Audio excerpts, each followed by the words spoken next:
If you've been wanting to start a YouTube channel to help grow your business, but the biggest thing holding you back is you just feel overwhelmed with all of the steps that are involved, from filming to editing to uploading to titles, tags, thumbnails, all the things that go into making a YouTube video, and that's what's holding you back and keeping you from finally posting that first video, you definitely want to watch the rest of this video.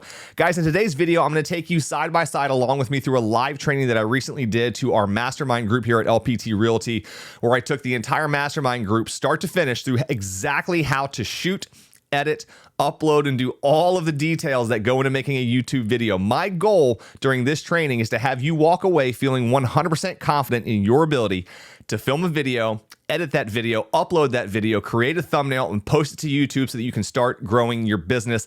This is meant for complete beginners. Now, if you're a little bit more intermediate, there's definitely some things in here that you're going to pick up, but this is truly meant for absolute beginners who've never filmed a video, never edited a video, and never uploaded a video. And by the end of this, I feel confident that you're going to be able to walk away doing that. If that's what you're looking for, I want you to join us on this. It's going to be an amazing training, and I look forward to taking you along for the journey. We're getting started right after this.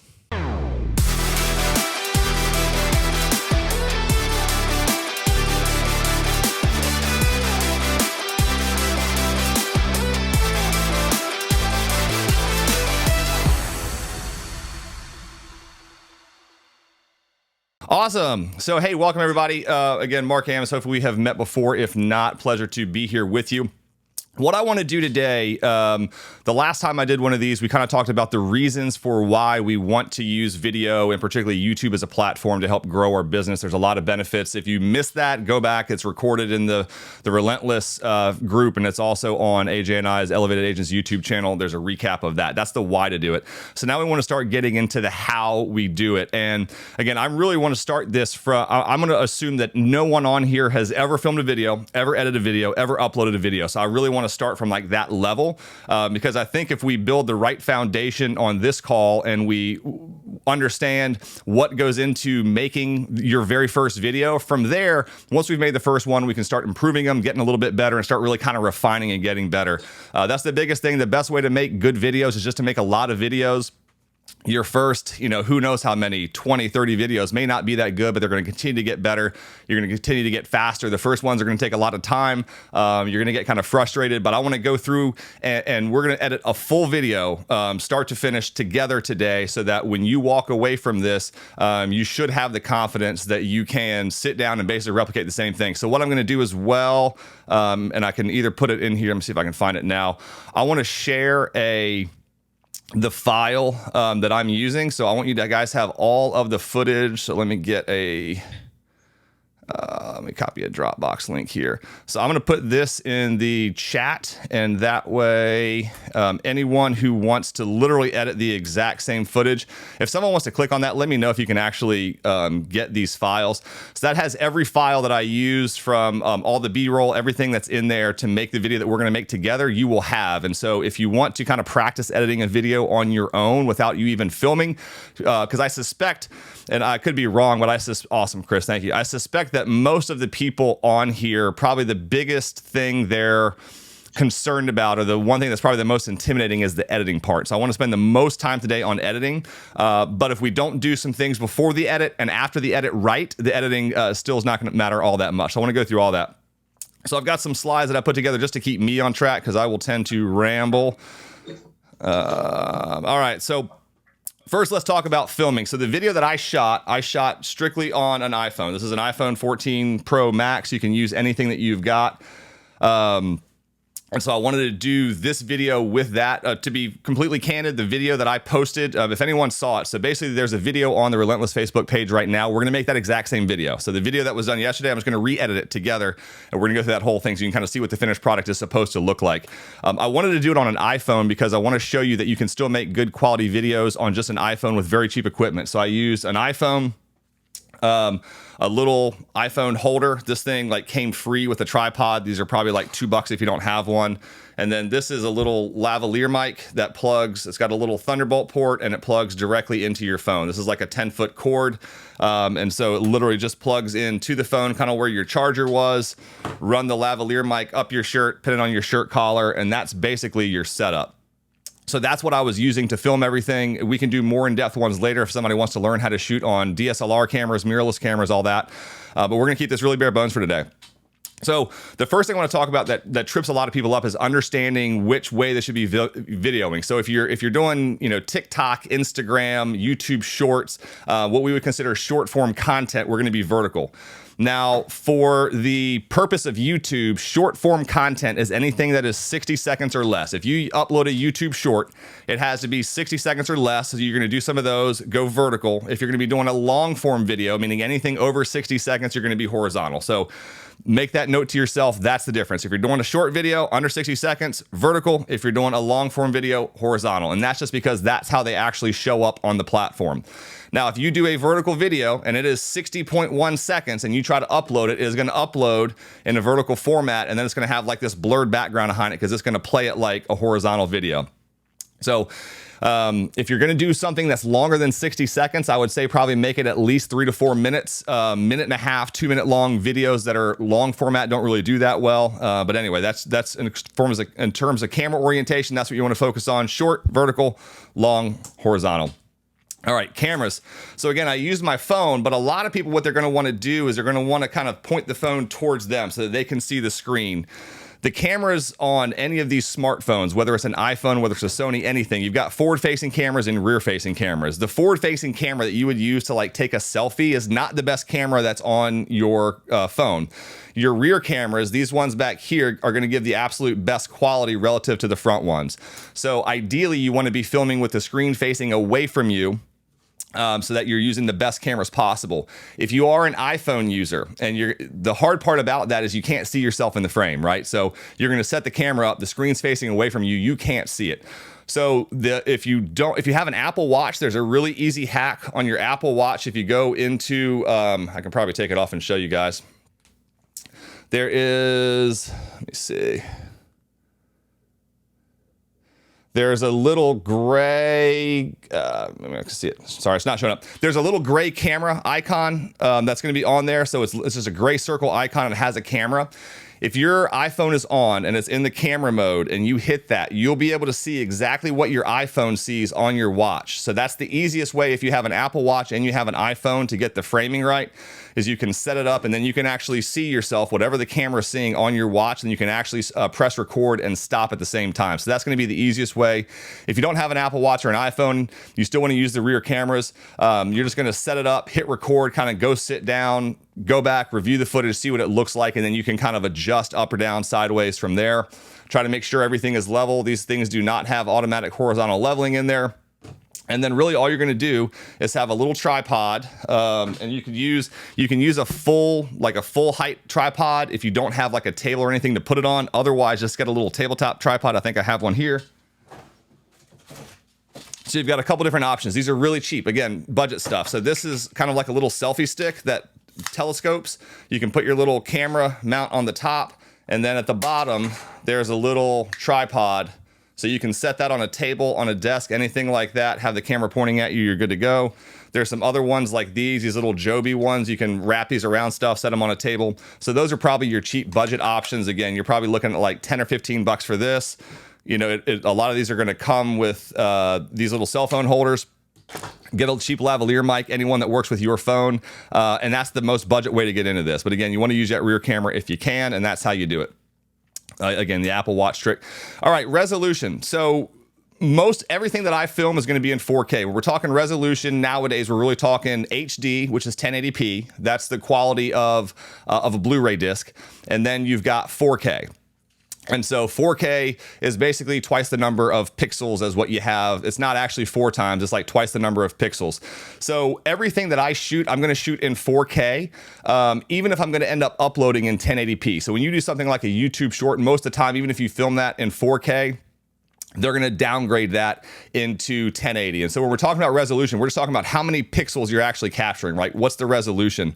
And so the nice thing about shooting in 4K is it allows you to do some stuff in editing that can maintain the quality of your video. So I can take a 4K video file, I can have a camera that's kind of zoomed out, but then as I'm editing, if I want to make some different framing choices where I want to be a little bit more zoomed in on my face, I can do that with a 4K video file. I can zoom in basically up to 200% on whatever it is I'm looking at and still maintain that 1080p quality. So filming in 4K, if you can, is always a good thing. The downsides of filming in 4K is the files are a lot bigger. So the file sizes are at least twice as big, and depending on the frame rate you're shooting at, they can be bigger.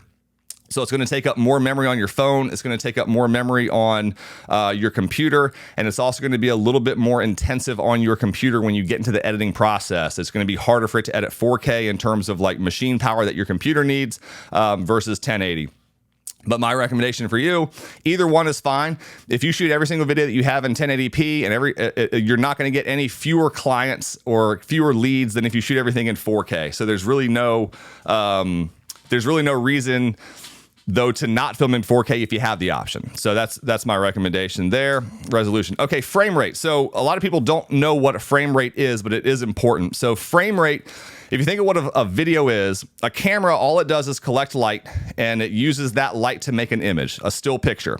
A video is just a series of still pictures played together really, really quickly. So that's all your camera's doing. Your camera doesn't record any kind of motion, but it records a whole lot of pictures, and then it takes those pictures and it plays them back to back in a certain frame rate. So when we look in here, the most common frame rates that you're going to see are 24, 30, 60, and 120. In terms of when you're recording.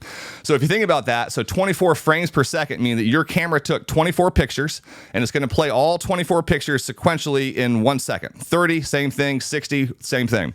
So why would you want to do these different frame rates? So most of the things that you watch on TV, whether it's a TV show, whether it's a Hollywood video, most of those are going to be in 24 frames per second in terms of what you're actually watching. So you go watch any movie that's out there, for the most part, it's probably going to be in 24 frames per second, maybe 30 frames per second. That is the most natural look. And so what happens, and the reason that most of what you see is going to be 24 and 30 frames per second, is it creates something called motion blur.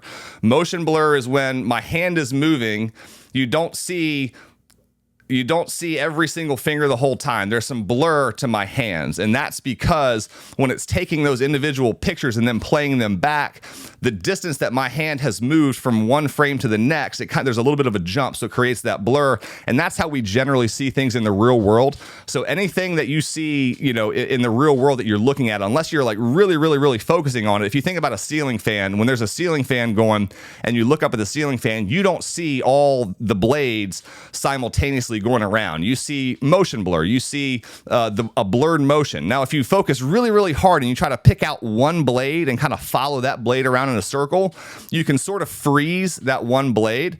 But for the most part, when you look at it, you don't see the individual blades. You see the blur. And that's what those lower frame rates, those 24 and those 30 frames per second do. So most of the videos that you're going to put out when you're editing them, you're going to be editing them in what's either 24 or 30 frames. Now, why would you shoot 60 frames? Why would you shoot 120? Why would you shoot 240? So what that allows you to do, by the way, if something that would be filmed in 60, if you've ever seen like soap operas, if you've ever noticed kind of how soap operas almost feel unnatural, like when you watch them, soap operas are usually actually put out in 60 frames per second. So that's the difference between like a Hollywood film or most videos that you're going to watch in 24 or 30. And then 60 frames is typically what you're going to see on like a soap opera, where it almost looks kind of weird. It's like the motion's too smooth. That's why that looks too smooth, is they're usually showing that in 60 frames a second. So why would you use 60 frames or 120 frames? So there's a difference between the footage that we capture and what we actually publish in a video. So I can shoot a video in 60 frames per second of myself talking, and then I can edit that video in a 30 frame per second timeline. So when we actually edit videos, we have to make a choice of what frame rate do we want. Do we want 24, 30, 60, whatever the case is? We're going to pick one. We don't get to pick multiple frame rates for a final video. We pick a frame rate for a final video. But that final video could be made up of footage that was shot in a lot of different frame rates. So if we're shooting a video, if we're editing a video that's in 24 frames per second, it means we're going to show you, the viewer, 24 pictures every second. But I may have taken 60 pictures during that second, but you're only going to see 24 of them. So what happens to the 56 frames that aren't there. They just disappear. And so I shoot everything that I shoot that's not me talking.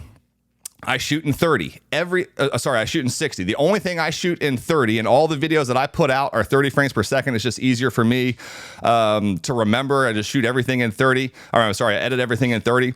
So why would we use 60? So if you think about it, if I take 1 second worth of video and I capture 60 pictures, if I want to show that back at 30 frames per second, every other picture I took is just going to get deleted, right? So I'm still only going to show you 30, but I took 60. So every other frame is just going to get dropped. And that's what the editing software is going to do. So it's only going to show me 30, even though I took 60. Half of it's going away. But if you think about this, if I took 60 pictures, instead of showing all 60 of those to you in 1 second, if I showed them at the same rate, I can now show you all 60 pictures at 30 frames per second, but it's going to take 2 seconds for me to show you those pictures. So what did I just do? I just created a 50% slow motion. So if you've ever wondered how you slow things down and how you create slow motion, you do it by shooting at a higher frame rate so that you have more pictures to choose from, so that you can show those pictures at that slower frame rate, but for a longer period of time. So instead of showing you, 30 pictures in 1 second, I'm showing you 60 pictures over the course of 2 seconds, but I'm showing you the same thing. So that's how we would create slow motion. If you think about this though, if I shoot something in 24 frames per second and I try to edit it at 30, I'm missing 6 frames. And I can't, and those frames are gone. I just didn't take them. So the benefit of shooting at higher frame rates is that you have all of those pictures available to then use. If you don't need to slow it down, cool. The editing software is just going to eliminate every other picture. You're only going to see 30 in that second. It's going to look the exact same as if you had shot it in 30 frames per second. You will not see any difference. However, if I shoot something in 24, but I want to edit it in 30, I need to show you 30 pictures in 1 second, but I only took 24 of them. So what's going to happen? We're going to have to show duplicate frames, duplicate pictures 6 times in order to fill in those, because I still have to have 30 pictures in that second, but I only took 24. So now we're going to duplicate. So what that's going to do is it's going to create some jarring in the motion. The motion is not going to be as smooth because I'm basically pausing the video 6 different times throughout that 1 second. So it's going to be a little bit jittery. And so always shoot in a higher frame rate than what you're going to edit in. And if you want to so if I shoot 120 frames, I can basically slow that down to 25% of the original speed, and you'll still have an original frame every second during those 30 frames that I'm showing you. Does that make sense to everybody on why you would shoot different frames? Okay, cool. All right, color space. So when JT did his training, he talked about this, and this is important as well, is that understanding what a color space is, because this can screw you up when you're filming a lot of stuff that it might be hard to correct. The standard color space is basically, if you picture a whole bunch of different colors, shades of red, orange, green, yellow, blue, all that stuff. There's millions and millions, but each monitor has a color space that it can show. So like this screen here, my TV, my phone, there's certain colors it's capable of showing and certain colors it's not. And so most monitors that you see for TVs are in what's called a Rec 709 color space. And that means there's a certain number of colors that it has available that it can replicate and that it can show. HDR, which when you get an iPhone, most of these iPhones, I believe, have HDR, which stands for high dynamic range, automatically turned on. You ideally want to turn that off because it's going to look fine on your phone because your phone has an HDR screen to it. So it can shoot HDR and it can show that HDR back to you. But if I take that HDR footage and I go try to put it on a TV that's not an HDR TV, which most of them aren't, it's going to look wonky because basically what I'm doing is I'm taking information that my phone can gather and I'm trying to send it to a TV that can't read that information. I'm basically taking too many colors and I'm trying to give it to a TV that doesn't know what those colors are. The exposure is different and it just doesn't work. So it's sort of like they're almost two different languages. So Rec 709 is kind of English. That's a language we all know. That's what most things are in. And HDR is like Chinese. There's a few things that it's going to work on, but for most things it's not. And so if you have an iPhone, the easiest way to do it, if you go into your settings and then scroll down to where it's got your camera settings, which is like a halfway down, you're going to see this screen here. The second one down where it says record video. Click record video. And then about halfway down, there's a little button here that says HDR video, and make sure that's off. If it's green, that means you're shooting in HDR. Turn it off so that it's gray. That's how you turn that off. A lot of people don't know where to find it. That's how you find it. That's also where you can set your standard. We were talking about frame rates and resolutions. So at the very top here, that's where we have all the frame rates and resolutions. So you see we've got 720, 1080, 4K, and then those different frame rates. So I've got like 4K 24, 4K 30, 4K 60. That's where you can select all those.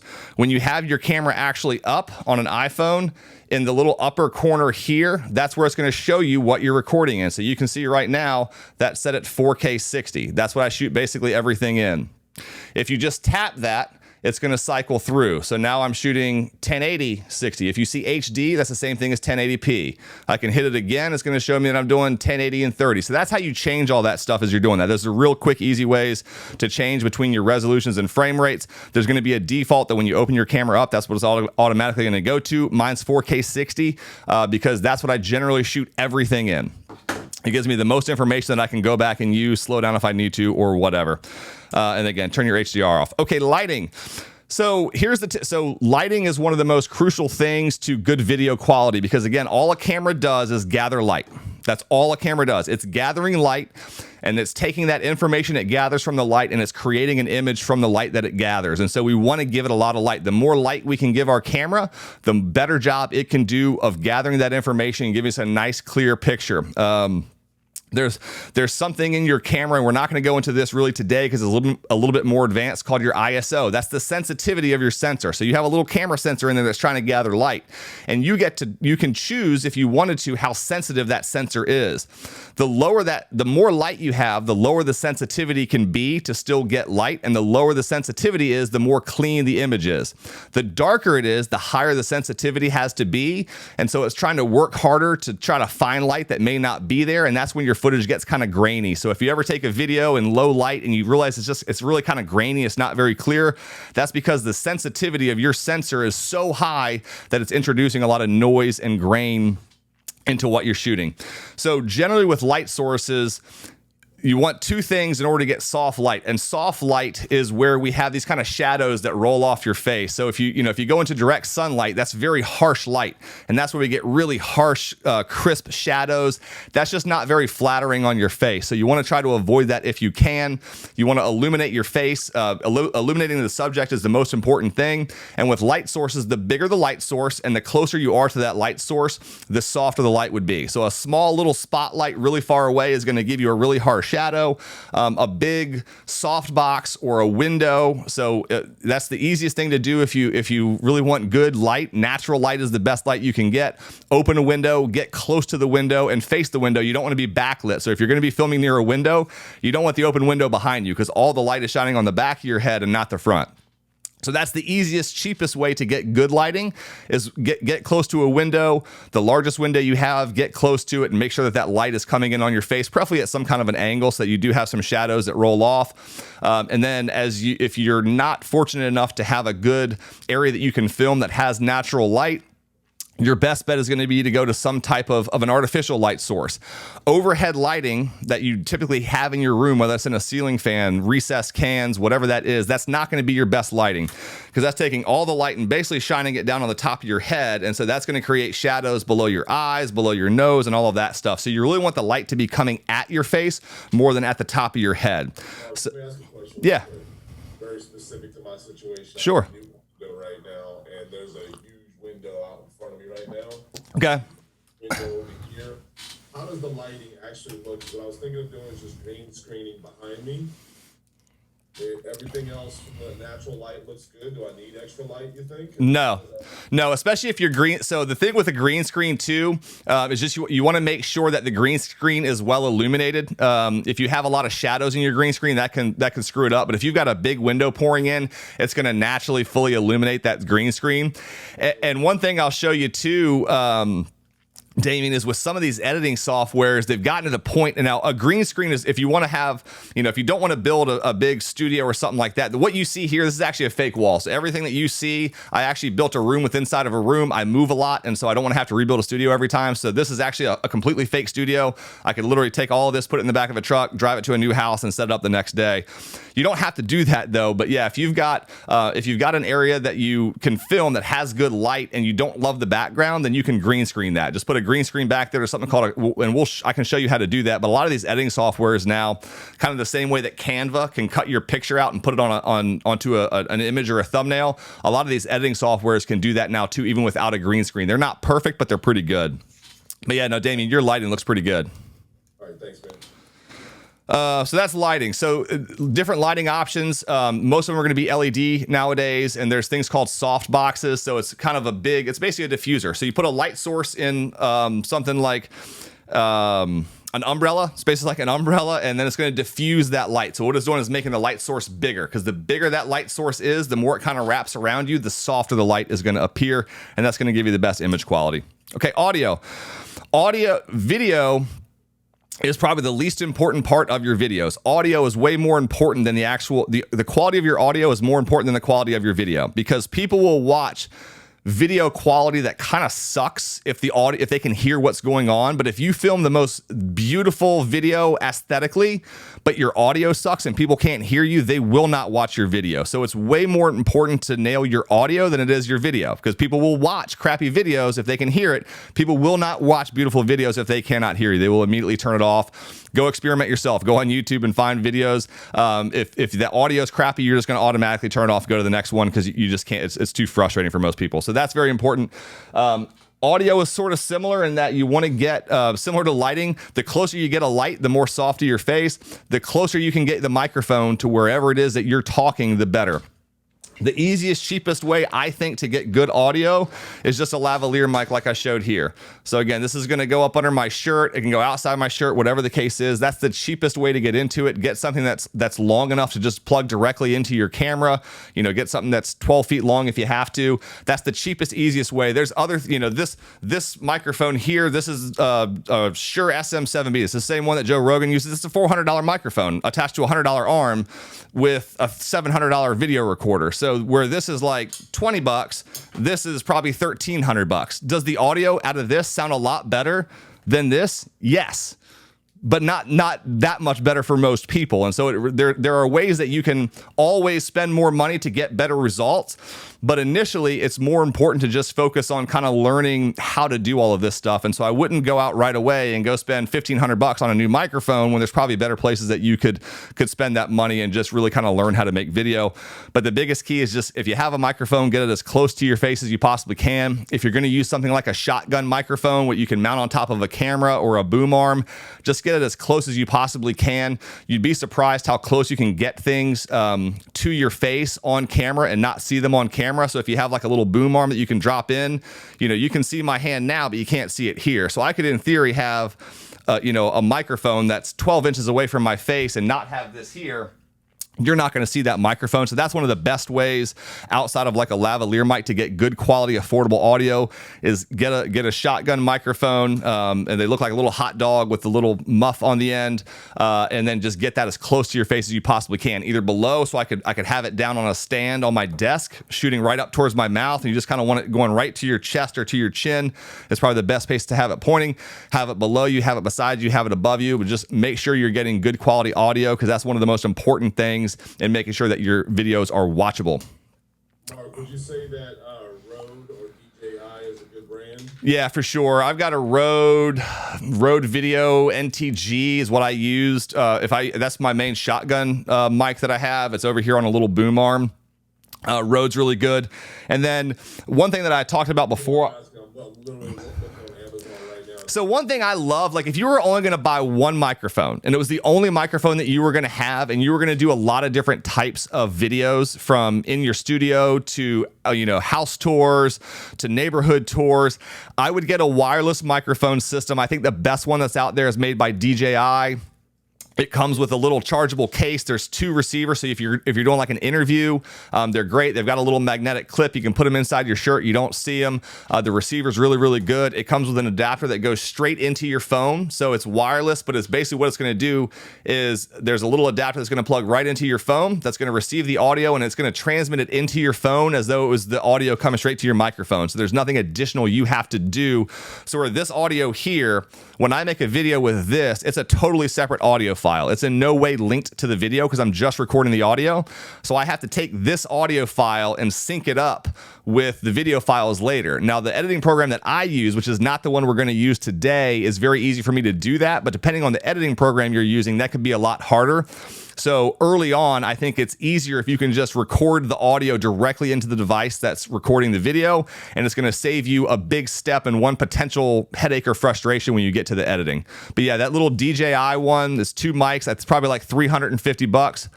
Yep, that one right there. I just bought these 2 with the gimbal for Yep. $350.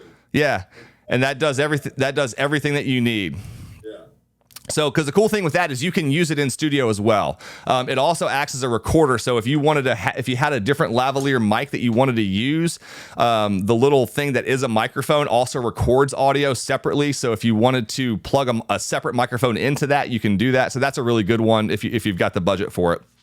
All right, where to look? This is a big one. This one tip right here is gonna make like most people's videos better. And if you follow my tip of using your rear facing cameras when you're filming, this is going to kind of automatically happen. But what happens on a lot of times is, especially when you're shooting like a vertical video and you're kind of facing it, we have a tendency to look at ourselves and figure out how we're framed, and we're looking at our own image in the screen. Well, ideally, when you're filming a video, you want there to be eye contact, and eye contact on the person watching the video happens when you look directly into the lens that's actually being filmed. And so when we look directly into the lens that we're filming in, it creates the illusion that we're looking at the person who's watching the video. However, when we're looking at our face down here, we're looking way below. And so if you've ever watched a video where it looks like they're not looking at you, that's what they're doing, is they're looking at something other than the lens itself. And so it's easy to do on a phone. You know, I have 2 cameras running right now because I'm going to edit this into a different video later, and they've got little flip out screens. And so a lot of people will do the same thing. If you're using like a DSLR or a mirrorless camera that's got a little flip out screen, you're going to look at yourself in the screen. Unless you've got sunglasses on and can hide that, you really don't want to do that. You want to be looking into the lens. And if you have an iPhone, even though the lenses are the 3 lenses, if you've got one of these, they're really close together. Even looking into the wrong one of these 3 can still make a difference. If you're looking generally over here, it's going to be pretty good. But what I do is especially if you've got the little iPhone, the little Apple Watch thing, I'll actually go and try to put my finger on the different lens, and I'll figure out which one of the 3 lenses is actually being used to film me. So I'll wait till my finger gets right over it, and then I know which of the 3 lenses to actually look at. And that's going to give you the best quality, again, just in terms of engagement. It's going to really appear as though you're connecting with the person that's watching it, and that's going to help everything that you're doing with video. So it's a small detail, but it's one that makes a really, really big difference. It's just a little habit. A trick I've learned is when you're filming on an iPhone, just try this little black box right up top here. If you just look into that when you're filming, that's going to give you the appearance that you're looking directly into the lens. That's where your lenses are on the front facing screen. So if you are going to film with that facing you, you want to be looking at that little black area right up top. All right, composition. So composition is what the shot looks like, right? And there's 2 parts of composition, and that is what's in the screen and what's not in the screen. And those 2 things are equally as important. And so again, I've got this little studio here with a couple different setups, but there's a lot that you can do to get a good composition. You know, if you're sitting at a desk, put your laptop down, maybe put a little coffee cup over there, you know, a little succulent plant, something like that. Have some things in the screen that are attractive and pretty, but you don't want things in the screen that are going to detract. And so, you know, you can find a lot of areas probably in your house, at a local coffee shop, at a local park, that you can create a good background. But that's what you want in the composition. Again, from where you're filming, most of the time you're going to want to be perfectly centered with your eyes kind of about the top third. So if you broke the screen into thirds, ideally you want your eyes to kind of be your head to be in the top third of the screen. You don't want your head way, way, way down here where there's just open space above you. You don't want the top of your head being cut off. So ideally, you know, kind of the framing, basically like I have right here, is probably pretty good. So I've got something behind me. I'm trying to maintain some symmetry, staying centered, keeping the eyes about the same area, and that's how I would film that. And so, you know, there's a lot. This is where you can kind of get creative on your end, but, you know, find a little corner of your house, a little desk, wherever you've got, that you can kind of just set up a little filming area, and just, again, pay attention to what is in the shot and also to what's not in the shot. There's going to be certain things you don't want in there, and that's going to be the case no matter where you're shooting. You know, if you're out out doing a neighborhood tour, pay attention to what's behind you. If you're walking around with a GoPro or your cell phone or something like that, you want to make sure that the composition is good, that you're in the scene, and that what you're capturing behind you, which people are going to be looking at, is attractive as well. All right, gear, bare bones gear. Here's what I recommend. Again, some type of tripod. You need some way to hold the camera. So you've got to have something that can actually hold your phone, and then something that can hold the thing that's holding your phone, and then a microphone. That's good. And then a light. If you don't have a good natural light source, you know, for probably the cheapest route, there's things called ring lights, and this is kind of an all-in-one. So if you've ever seen videos where people kind of have like a circular ring of light in their eyes, they're filming that video on something called a ring light. And basically it's just a circular light. They can be anywhere from, 12 inches to 2 foot. And then what happens is there's a little mount just like this right in the middle of that light that's holding the phone. And so your phone is basically in the middle of this big circular light. It's a pretty big light source. It's going to give you some good filling, soft light. The only thing I don't like about them is that little ring. There's no way to get around having that little circular ring of light in your eyes versus what I'm using, which is a soft box. I'm actually touching my light right here. I do not have an overhead light on. This is all a soft box, and it's 18 inches away from my face. And that's just going to give me a little bit softer light. I'm going to get little catch lights here in the corner of my eyes. Those are small details that early on don't matter. If you want like an all-in-one solution, get a ring light that has a built-in phone holder. That's the easiest, cheapest, fastest way. They're probably between $50 and $75 for a decent one.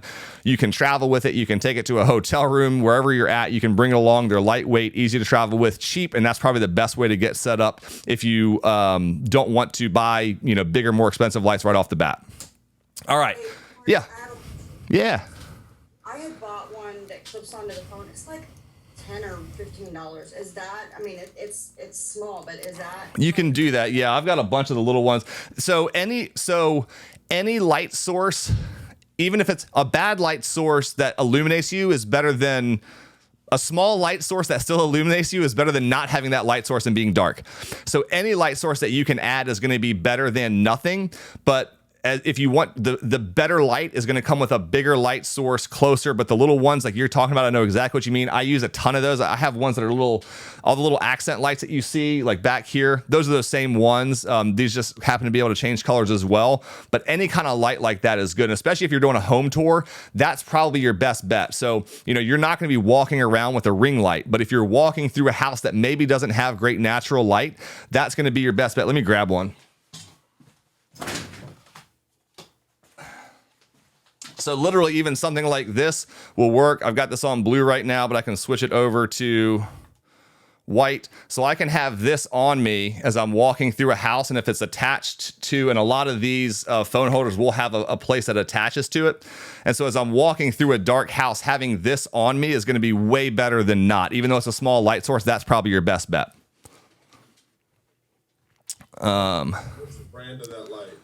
This is Ulanzi. It's an Ulanzi VL49 RGB. They work really, really well. So again, I have like 10 of these. You can't tell right now. There's like six or seven that I currently have on in various places around me to just light little things up. So like the little boat right there, that's got a light behind it. That's got a light behind it. There's one shining on this little wall beside me here that you can't see in this camera, but there's another camera over there filming me. So I use a lot of those. They're pretty cheap. I actually order them from Walmart.com. For some reason, that particular light Walmart has like cheaper than anyone else. Like if you get it on Amazon, it's like $35. It's like 20 from Walmart. So anyway. What's that serial number again? It's VL49. And it's spelled ULANZI and then a VL49. There may be like a new one that's come out, but they're pretty good. Okay, cool. Thank you. She's on it, baby. Love it. All right. So when you're filming, there's a couple different types of media and content that you're going to be filming. The main one is your A-roll, right? So the A-roll is if it's a talking head video, that's the part where you're on camera talking to the camera. That's your main storyline, okay? That's what's got your audio. That's the main story. And then there's our B-roll. So if anyone watched the video that I put out yesterday kind of about what this training was going to be, there was a couple clips of somebody, filming a video, someone editing a video, someone playing on their phone, some different things that came in. That's your B-roll. That kind of stuff you can either film yourself. So that could be if you're doing a neighborhood tour, maybe the A-roll, you're walking around and the entire time you're just looking at the camera talking. But even if you're the prettiest person in the world, no one really wants to watch you talk the entire time, right? You need something to kind of break up the monotony of just you being on camera, same framing, same background, and all of that. So the best way to do that is to put what's called B-roll on top of that. And I'll show you exactly how we're going to add that as we get into the editing, but that B-roll is the footage that you're going to put on top of there to just kind of add some diversity. And again, you can film that yourself. It could be you filming a house, it could be you filming a park, and it could be stuff that you actually go out and either buy or get some kind of subscription membership. So there's some different sites. One that I use a lot is called Motion Array. They have audio. It's a membership site that you pay, I think, like an annual fee. I don't know exactly what it is. I've been a member for a while. There's templates, there's video templates for editing on some of the other editing platforms. There's audio, there's images, there's video, and a lot of stuff that you can use. And that way you're kind of getting around the copyright images because you can't just go steal stuff online. Artlist is another one. Epidemic Sound for audio is good. So there's a lot of different things that you can use online where you don't have to go film the B-roll. You can just find it. And then still images. These could be images that you take or, again, images from somewhere else. And then audio. So you may want to put different sound effects, background music, different things like that. And again, different sites like Motion Array, like Artlist, all of these different ones are great places to get that. All right, the structure of the video, and then we're gonna get into the good stuff. So your structure of your video should really have 4 main parts, and that's your hook. So that's the first part of the video. When someone first clicks on, that's your hook. And if you literally think of it like a hook, like you're casting out a hook that you're trying to catch that viewer, and you want to hook them into watching the rest. And so, in the video, that's really basically that's where you're telling them what the video is about and what's in it for them.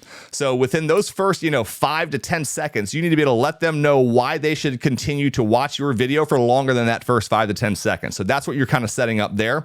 After that, you've got an intro. That could be an actual like separate intro, kind of like I use, where it's got, some little hype music, some words, kind of let them know what the channel's about if they haven't been there before. But it's also where you're kind of introducing yourself. So you don't want to start the first words out of your mouth don't need to be, hey, I'm Mark Ammons, I'm a real estate agent, because no one cares. Right? No one cares.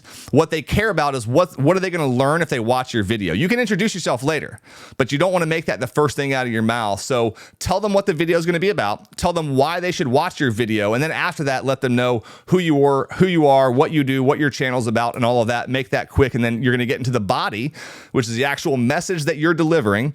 And then you're going to have the call to action at the very end. And so when every video that you have should have some type of call to action, right?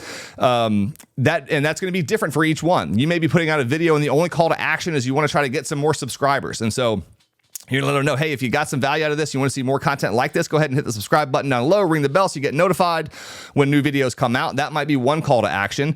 You may have a call to action halfway through the video where it's like, hey, if you're getting some value out of this video, it'd mean a lot if you hit the like button. That way the YouTube algorithm knows that you're enjoying this and more people are going to find it like you to help them out. It could be, hey, if you're looking to buy a house in XY neighborhood that we just toured, go ahead and give me a ring, shoot me a text, send me an email, or book a Zoom call with me so we can connect and find the right house for you in this neighborhood, right? There's a lot of different calls to action that you could do. The key is you don't want to have too many. So, one call to action is probably good. If you do 2, split them up. So maybe halfway through the video, you ask them to give you a like, which will help you out. But then at the end of the video, pick one call to action. And that call to action may be, hey, if you like this video, there's another one coming up that I think you're going to like as well. If you want to learn this, go ahead and click on that video. I'll see you over the next one. But if you say, hey, thanks for watching, like, subscribe, leave me a comment, send me a DM, don't forget to share the video, and you tell them 15 different things, you know what they're going to do? Nothing. Right? When you give people too many options, they do nothing. So give them one option of what you want them to do. Tell them exactly what you want to do. In the video that I shot for this, the call to action was join us on the Zoom call. That's all I wanted you to do. I told you what was going to be in it for you if you did it, and I just want you to join the Zoom call. So that was the call to action. All right. Another thing that you can do while you're filming is one thing that's different, about YouTube versus, say, Instagram, TikTok, something like that, is you have a thumbnail, right? And the thumbnail is the little picture that when you're scrolling through YouTube that you have determined that's your advertisement, right? That's your little 16:9 aspect ratio advertisement for why someone should click on your video. That's the first step to getting someone to click on your video, is having an attractive thumbnail. And so a lot of times people will do a thumbnail where they're kind of in it. Maybe they're pointing at something, or maybe they're giving like a confused face, whatever that case is. If you want to be in the same clothes that you're actually doing the video in, take, 30 seconds out of that video, either before or after you film it. And if you're filming at, 30 or 60 frames per second and you're just being still, you'll be able to take a screenshot out of that you can use to actually make a photo. So you don't have to try to like take all these photos yourself. Just kind of get in your little fancy pose, pause for a second. You'll be able to go back when you're editing, pull that little clip out, and then you can use that, and we'll show you how to do that when you actually make a thumbnail. So that's something that you can do as well that can save you time down the road. Editing. All right, this is gonna be the fun part. So let me go back to this for 1 second and see what I'd put on here. So software. All right, the one that we're going to be using today is something called CapCut. I'll be completely transparent with you. I have like 30 minutes worth of experience editing in CapCut. I don't use it for the videos that I make. I use Final Cut Pro. But the cool thing about editing softwares and what you're going to find is that once you learn one, you basically know how to use all of them, because the process of editing a video really doesn't change based on the software. Some of the little commands, whether it's, T or B or whatever, there's different commands that might be a little bit different that will take you 10 minutes to figure out. But editing video is editing video. Some of these are going to be a lot more feature rich than others. I use Final Cut Pro because I knew if I learned that, I would never need to learn another one, because you could edit a full Hollywood video on Final Cut Pro. You never needed anything more complex than that. Same thing with Premiere Pro. Final Cut Pro is strictly for Mac. So if you're a Mac user, Final Cut Pro is a good one. If you're a Windows user, you could use it on a Mac. Premiere Pro is good. But if you have a Mac, it's going to function a lot better with Final Cut Pro than it will Premiere Pro. But again, CapCut, there's a link. It's CapCut.com. Download it. You can use it on your phone. You can use it on a tablet. You can use it on a desktop. I will tell you, as someone who edits a lot of videos, I edit no videos on my phone for the most part, other than YouTube Shorts. And that's really, I'm just putting captions on them. But if it's a video that I have to actually edit, I do not want to do that on a phone. I would much rather do it on a desktop. It's going to be faster and easier. So once you learn one, you learn all of it. Basically, the process we're going to go through, we're going to shoot the footage. So we've already shot the footage. I'm going to make that available to you. You have that. We're going to import the footage. We're going to arrange the footage into the storyline. We're going to eliminate the parts we don't want. We're going to add in additional parts that we do, things like audio, B-roll, titles, all of that stuff. And then we're going to export it. That's all there is to editing a video. So before you get started, organize your footage. If you're going to be editing a lot of video, have a repeatable way that you can sort your files. So, in the folder that I shared, you'll see I have A-roll, I have B-roll, I have still images. So have all that stuff organized. It's just going to make it a lot easier for you to have a repeatable way to edit all these, and it's going to speed up your workflow. All right, so let's jump into editing. All right, guys, we're going to open up CapCut right here as soon as you open it. Now, there's a free version. There's also a paid version. I paid for the paid version. I don't know if it's probably not worth it for most people. I wanted to do it just to see what it was all about. I think it was like maybe $100 for the year or something like that. Because I love editing videos, I just wanted to see what it was about. Probably not worth it. Everything that we're going to do today, you can do with the free version. So as soon as you open it on the desktop, this is what you're going to see. We're going to come here to New Project. And I'm really hoping that I can do this while we're on a Zoom call. So can everyone still see what I got going on here? Yes. All right, cool. All right, so first step, and again, this is going to be recorded, so you can take notes, but you can go back and rewatch this. So just let's kind of see how unintimidating it is, and then when you actually want to get into the details, just rewatch this, do it on your own, download CapCut, take the footage. You can literally make the exact same video we're getting ready to make right now. All right, we're going to import it. So I'm going to go up here. I'm going to grab my files. And so these are all the files that I had here. So the first thing we're going to do, we're going to take all of our A-roll and we're just going to drag them and drop them. It's that simple. And we're going to go through, we're going to grab our B-roll. We're going to select all of them.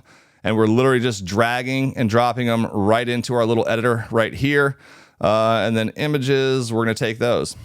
Cool. Everything's uploaded. That's all we got to do. Now we've got to arrange them. Now I try to label these to make it as easy as possible. And so literally we can just, so if we want to kind of check out our footage, we can sort of scrub through and kind of see what's in here, see what it all was. Another thing I'll point out as well is up here in the right, mine's kind of blocked because of the Zoom stuff. I'll try to get out of here. Okay, cool. So this is the actual details of your video. So this is going to tell you what frame rate you're shooting, what quality you're shooting. So right now I can see that this is named 0504. I guess it's just naming it after the date. This is where it's going to be saved. The ratio, the aspect ratio is going to be original. So it's whatever I filmed. So if I needed to do a vertical video, I'd want to go in and change that because this is all horizontal. And then my frame rate, that 30 frames per second. If I want to change any of that, I can just come down here to modify, and that's where I can change. So I can change the name to mastermind video. If I want to change where I'm saving it to, I can do that. If I want to change that ratio, this is where I can select. So 16:9 is what your phone would be horizontally. 9:16 is what it would be vertically. So if I want to change this to a vertical video, that's all I'm doing. I go over here to modify, come down to ratio, and I can select whatever I want. I'm going to leave it as original because that's all I need. Resolution, when it says adapted, that means that whatever the very first clip you put in is, whatever resolution that was filmed in, if that's 4K, the entire product's going to be 4K. If it was 1080p, the whole thing's going to be 1080p. So if you want to do something different than what your very first clip in the video is, come down here to customize. You can change that. For the most part, you're just going to leave it at adapted. You're good. Frame rate, this is where we get to choose 24, 25, 30, 50, 60. Keep it at 30. That's going to be pretty standard for most things. And then that's it, and you can save that. So now we've imported, now we need to arrange. So we're just gonna start dragging and dropping. So I know this is my clip one, this is my hook, and I'm literally just gonna drag it, I'm gonna drop it onto my timeline. This area down here that you see is called my timeline. That's where all the footage is gonna go. The main timeline that I just dragged that onto, that's my A-roll. So that's my main storyline. So this is where we're actually gonna build out that video. I know the next thing I'm gonna have is my little intro, and this is just a pre-recorded intro. This is one that I made. But if you want to have something like this made, like an intro with a logo, get on something like Fiverr. You can build it yourself. I could build one for you, but I just don't have the time. But get on something like Fiverr. If you want to have like one of these little animated intros, get on Fiverr. Somebody will make a logo for you. Give them $50. They'll make one of these for you. They'll send you the file. And then all you have to do is just drag and drop it into each and every video. You don't need to make this yourself. Just pay someone to do it. You can drag and drop it and customize it that way.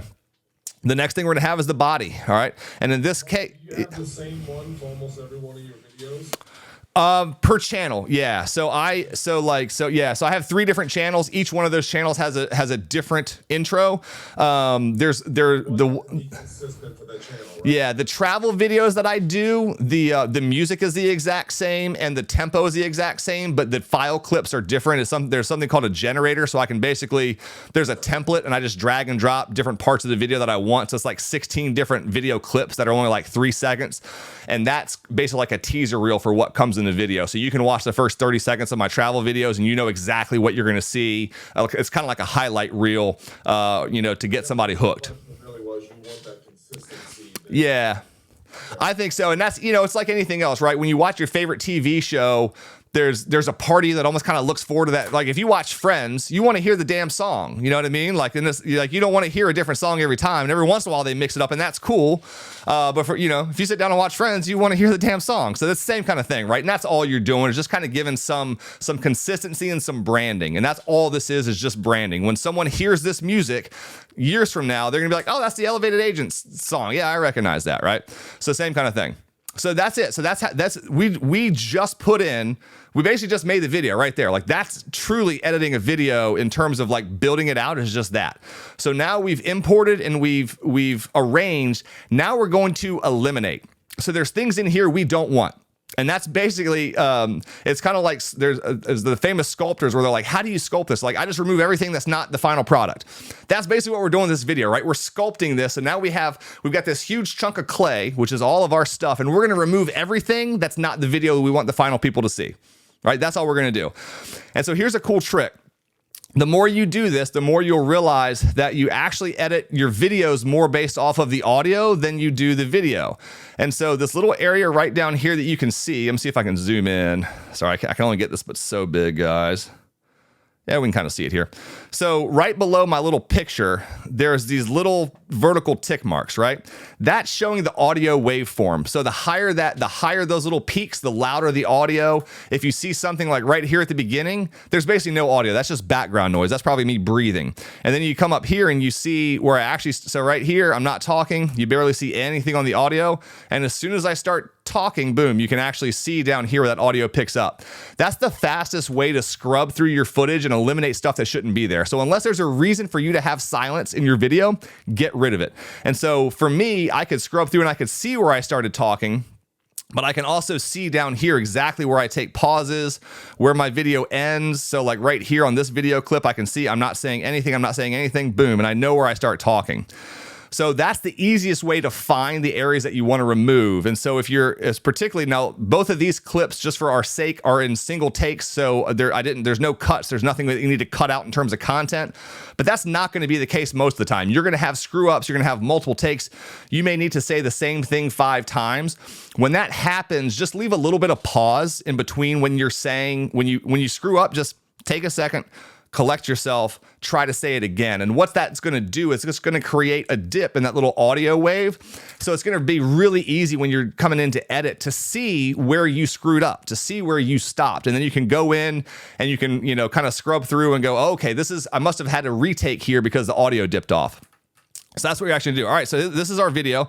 So what we're gonna do is once I put this thing right here, this little vertical line, this is called your playhead. That's showing where along the video you're gonna see up on the screen. So what I'm seeing here on the screen depends on where this little yellow playhead is. And then when I bring the playhead here, they're all on top of each other. So now if I want to kind of go frame by frame, I can just use my left and right arrows. And so I'm going to go until, let's see, I have a good look on my face. That's awkward. We don't want to start there. There we go. That's a smile. Cool. So this is where I'm going to start the video, is right here. I'm smiling. I'm getting ready to start talking. And this is the first frame where I don't look awkward right as I'm getting ready to start talking. So we're going to make that the first frame. So what we're going to do here is there's a shortcut, Command B. B is for blade. So back in the day when you had film, they used a blade to actually cut the films apart. And so that's kind of this is the digital version of that. We're using a digital blade to actually cut that video. So now I have cut this long video into 2 pieces. And so I have this part here and this part here.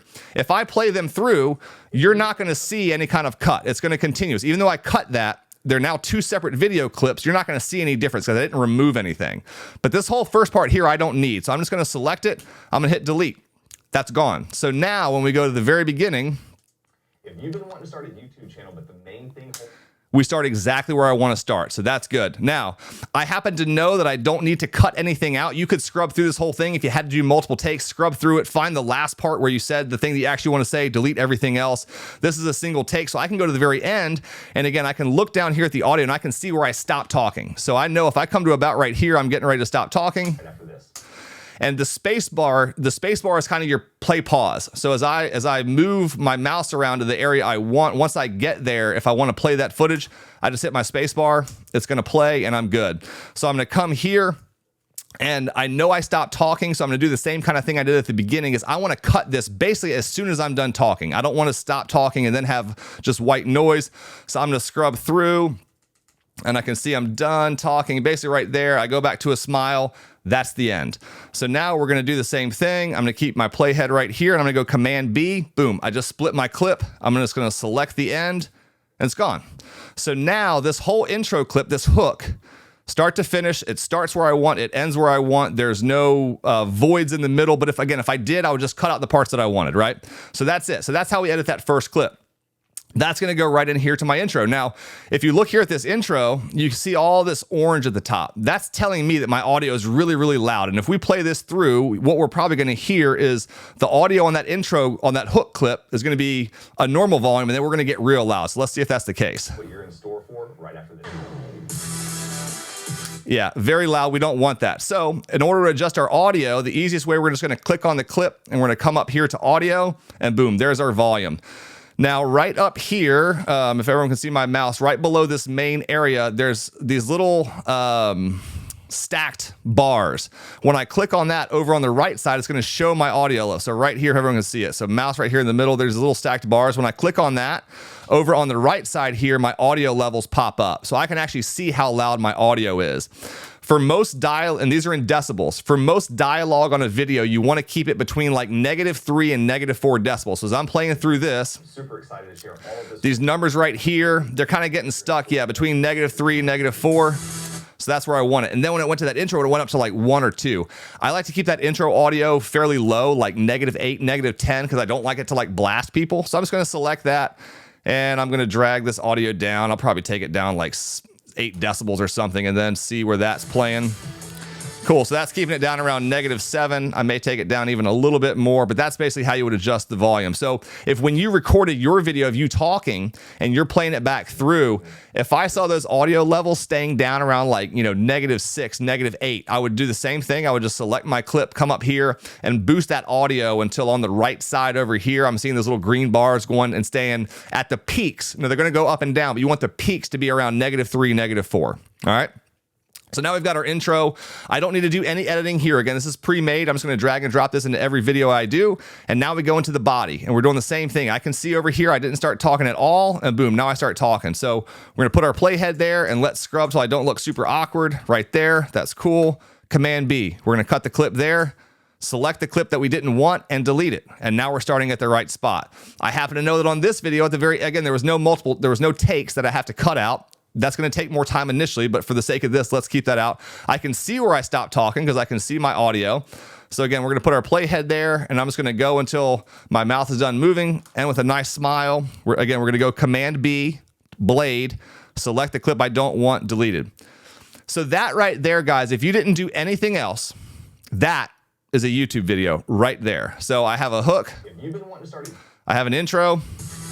I have the body. welcome back. And I have a call to action. And when you're all done, I would love. I have a call to action. Join me on the Zoom call. I could take this right now and I could go up in here to the upper right corner and I could hit export.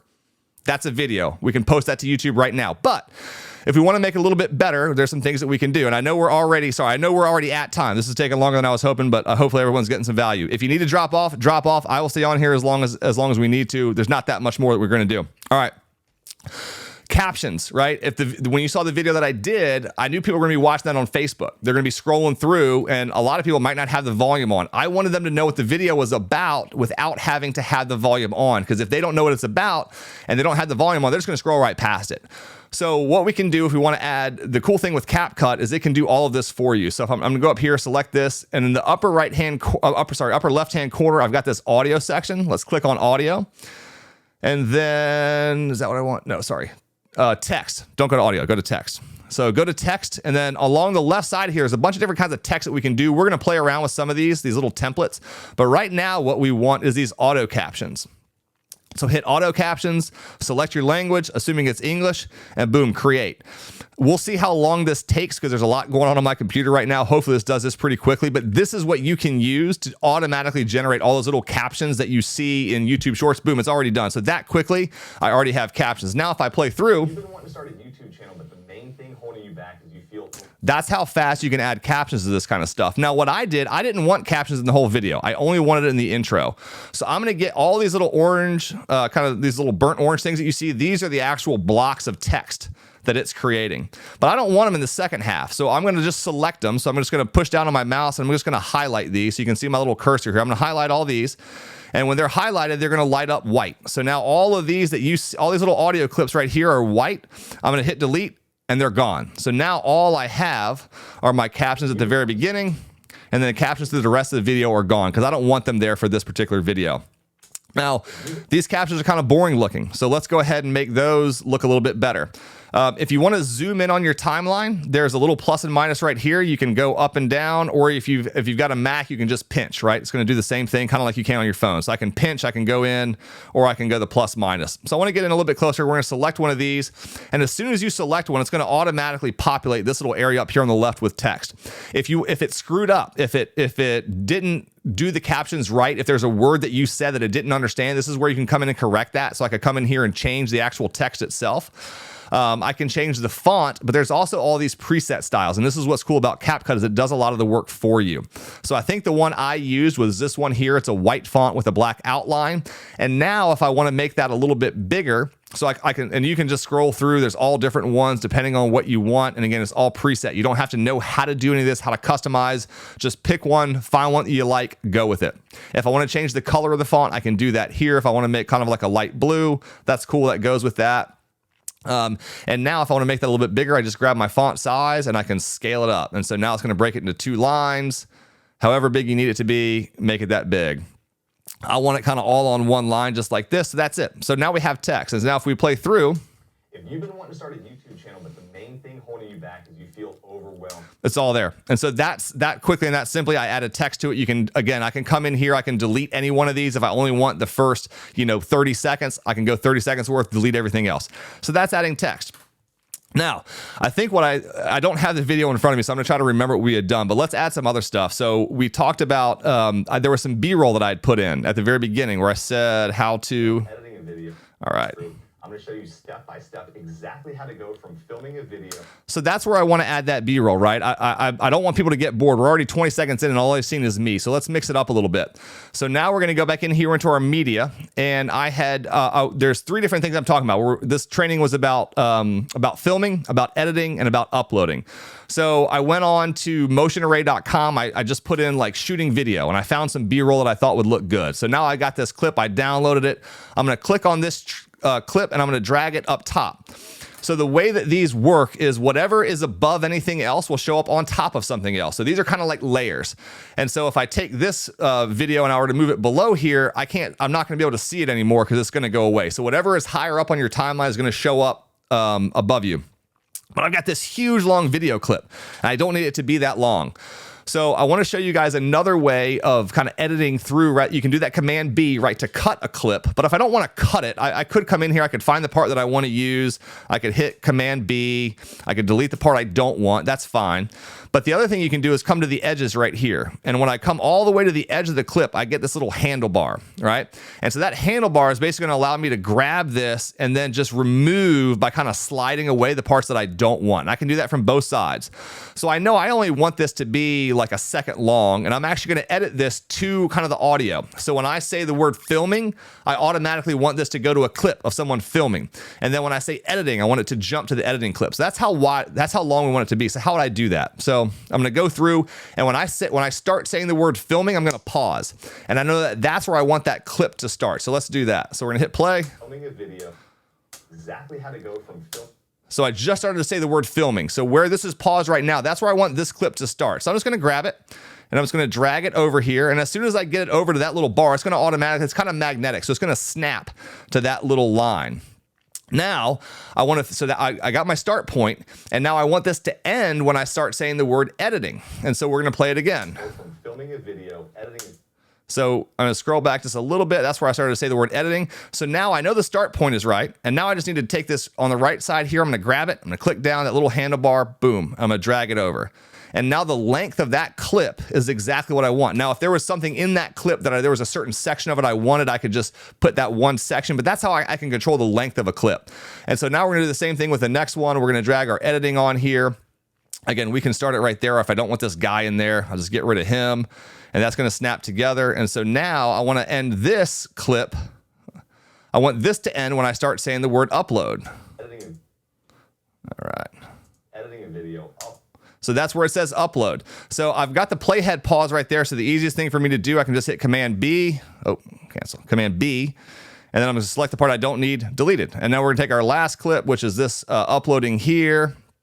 And for this one, as I scrub through, I want this to start right where that YouTube emblem pops up right there. So this is where I want it to start, is right when he clicks on that. So again, I'm going to put the playhead right here. Let me drag my little playhead along. And I want it to start right there. So this is the spot that I want to start. I'm going to hit Command B. I'm going to delete the first part of the clip because I don't need it. I'm going to drag this over here. And then we'll make this however long we want, probably about the same clip as the others. And now that's it. So now if we play that back through, what you're going to see is that now we have our A-roll. The audio of me talking is staying consistent, but now you're going to see 3 different video clips on top of it that's going to take my place. So let's play that and see what it looks like. We're getting ready to go through. I'm going to show you step by step exactly how to go from filming a video, editing a video, uploading it, and getting it online. So that's it, guys. So that's how you would add B-roll, and you can do that as many times, as much as you want. That's badass. So it's literally that simple, right? And so then let's say I want to add something like like a logo that's kind of like a watermark. So I do this on all my videos. I've got our little elevated agents right here. Again, I'm going to select that little image. This is just a still image.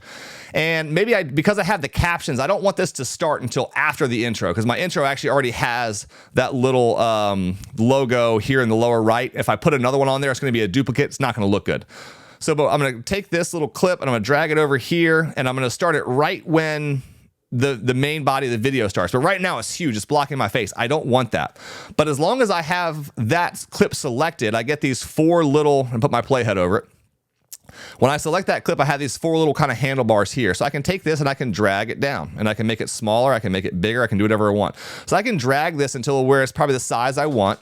And then I'm just going to click on it, and I'm going to put it right over here in the bottom right-hand corner. And that's it. Now, I like mine to be a little bit more muted. So here's the other thing you can do. When you come up here, we select that. And now I can start playing around with the actual image itself. So I can adjust the scale here. I can make it bigger by adjusting the scale. I could adjust the position here. So this is my X and Y. So my X is going to take me left to right. My Y is going to take me up and down. So I can move that manually. So if I want to make this higher, I'm just going to click here on my Y. Oh. Click here on my Y axis, and I can just make that go up or that's my X. My Y over here, I can make that go up or down just by scrolling up or down there. So that's how I can adjust the position if I don't want to drag and drop it where I want. It's easier to just drag and drop, I think. But it's kind of bright for me, so I'm going to come over here. This is called your opacity. Your opacity is just how much you can see through, right? How opaque is it? So at 100%, it's whatever the image should look like. If I drop it all the way to 0, it disappeared. I didn't delete it. It's still there. There's just no opacity. You can't see any of it. I generally find for things like this, about 50% is good. So I'm just going to drag this over to here about 50%. And now it's kind of muted. It sort of blends into the background. If I were to drag that over top of my face, you would actually see my face through. You'd be able to kind of see through that logo. So you could do that as well. All right, so that's how we would do that. Now right now, this thing's only about 5 seconds long. So it's going to start playing and then it goes away. So same kind of deal. All I need to do is come over here and drag. I'm going to grab the right-hand side, and I want this to last the whole length of the video. So I'm just going to grab it and I'm going to pull it. And I'm literally just grabbing this little right side, and I'm leave that where it is. I'm grabbing my right side and I'm just pulling it over here. And when it gets to the end, this little green line that you see going vertically right over here is telling me that it's ending at the same time as my main clip. If I go far, that goes away. If I come over here, it goes away. But it's going to kind of snap right there and just let it go. And now I have this logo that's on here, and it's going to stay the entire time. All right. So that's how we would add a still image. Now, let's say we want to add something that has a little bit of animation to it. So there was a part where we talked about Actually, let's go back here. We talked about doing an intro where you want to introduce yourself. So you may want to have your name pop up on the screen, right? So I think when I had come in here, I said, hey, I'm Mark Ammons. All right, guys, welcome back. My name is Mark Ammons. Cool. So let's let them know that I spell my name with a C and not a K. And so I want to put that on here. So I'm going to come up here to text. And I could add just plain text. So if I just want to type something, I could do that. I could just add a plain thing of text. I could type it on there, and then I could edit the size and the font and the color and all of that. But we don't want to do that. Let's go down here to a text template. And there's different templates that are all built in. And so, maybe we choose that we want to do a title, and we scroll down and we kind of find something that would look cool with our name on it. Let me see. Actually, I think there was one here. And there's a trending, so you can kind of see like what's been popular. I'm trying to think if I could find, guys, I literally threw this together pretty quick because I don't know exactly which one I use, but cool. Let's just say we want to use this one. All right. This says, thanks for watching, but I can make it say anything I want. So right now I've got this title. So, and most of these are going to have animation. So if I play this right now, my name is Mark Ammons with Elevated H. that one really doesn't. That's okay. Some of them are a little bit more animated than others. But all I have to do now is if I want to change this to saying Mark Ammons, I can just, again, put my playhead here, select the clip, and it's going to automatically populate this area where it's got the text. So now we're just going to say, and I'm going to put a new line. Boom, Mark Ammons from Elevated Agents. And if I want to make that smaller or bigger, I can adjust my scale. Again, I can adjust the XY position here, or I can just do it really simply. I can make it the size that I want, grab it, drop it over here, and now automatically someone knows. All right, guys, welcome back. My name is Mark Ammons with Elevated. And boom, my name's gonna pop up. Those little boxes are gonna be gone. And again, some of these are more animated. So if you want something that kind of pops out and then goes away, you can do that. But that's a really fast, easy way to get titles. Again, just kind of pick through, find something that matches your kind of brand and the feel you're going for. Boom, you've got that. At the very end, there was something where I said, hey, thanks for watching, right? So there was an area, I think, for like social. There's a social media promotion, social media, something like that. Social media, yeah. So there was something where I wanted to say, hey, thanks for watching. So I can just, again, same thing, drag and drop this at the very end. And I said, hey, thanks for watching. Awesome. Now, I don't like where that's at. So again, I can make it a little bit smaller, and we're going to drag and drop it, and we're going to put it, boom, right up here, which I think is where I had it. And now it almost kind of looks like this is sort of floating on this little concrete looking area that I have. That'll pop up at the very end. That's kind of animated. I've got that. So let's play that through. Tomorrow, May 4th. So that's an animated graphic that you made in 3 seconds. So that's there. So there's a lot of different things you could do like that. Not just for the interest of time, we're not going to re-edit the entire video, but there was some other stuff I wanted to teach you. So that's the bulk of it, right? If you want to tell somebody to subscribe at the very end, I can come up here, I can grab the subscribe one, I can put that down, I can tell you to like and subscribe. Thank you so much. And again, if I don't like how big that is, we're just going to drag it, drop it, and maybe put it right down. Right down here. Boom. And now I've got a subscribe button. That quick and easy. So that's how we add B-roll. That's how we add captions. That's how we add titles. That's how we add logos. And this is going to be the most advanced thing that I'll teach you today. And this is, again, just to kind of show you what is possible as you start getting a little bit more advanced and kind of what some of the stuff you can do on the back end is. So I had this fancy, and this came off of Motion Array. This is just a B-roll of this kind of fancy little camera that's sort of animated.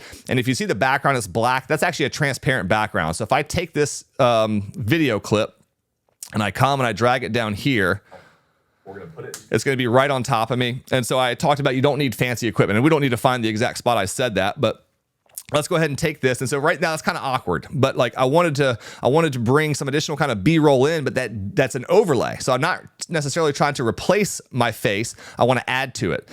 And so right now it's pretty big. So I can come over here, bring my playhead. We're going to select this, and I'm just going to make this a little bit smaller.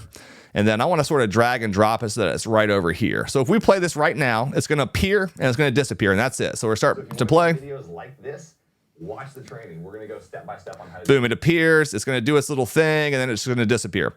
But if we want to do something different, what we could do is we can animate this ourselves. So sometimes you may have a little image that you want to add just a little bit of movement to. You want to have it appear on the screen. You want to have it disappear. So there's something called keyframes. So we talked about how we can adjust the size, how we can adjust the position, but we can set what's called a keyframe, which is basically me telling the editing software, at this point in the video, I want the image to be exactly this size, this location, this rotation, and all of that. And then I can pick another point in time and say, when it gets to this location, I want it to be here. And between those 2 points, I want you to animate it from this point to this point. So we're going to do that. So let's make a little animation. So we're going to get to the very front. We're going to bring our playhead to the very, very first clip. And we're going to come over here to our position and rotation. So we're going to adjust our position. So this little diamond that you see right here where it says add keyframe, boom, I'm going to click that. So I've added a keyframe. Now I want to take this, I want this to slide in from the right-hand side over to where it's at right now. And so that's going to be my X axis. So I'm just going to come over here to my X, and I'm just scrolling down on a trackpad, but you can push up and down, you can enter a value, but I'm just kind of scrolling this off.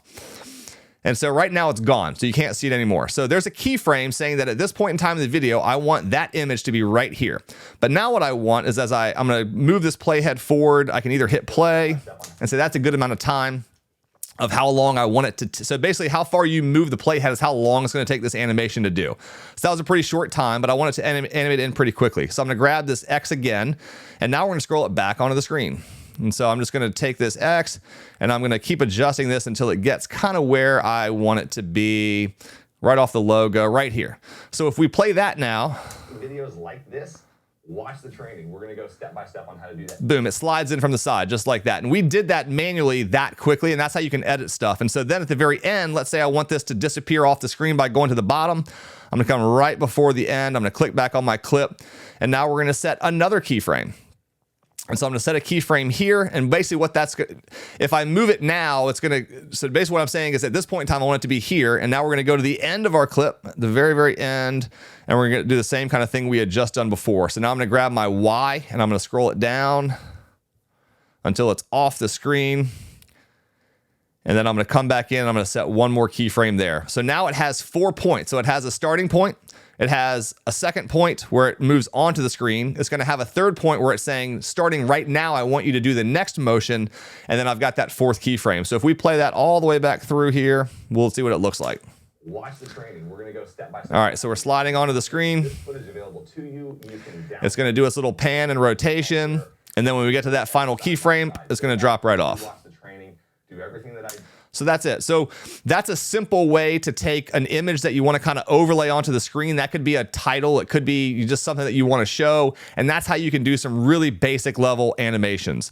So guys, that's pretty much how to edit the video. There's some other things here where if you want to drop you can do some similar stuff with there are built-in animations. So if I wanted to take this little CapCut thing right here, I'd put that on there. And again, let's just kind of resize that real quickly. I had put that, I think, kind of up here in this corner.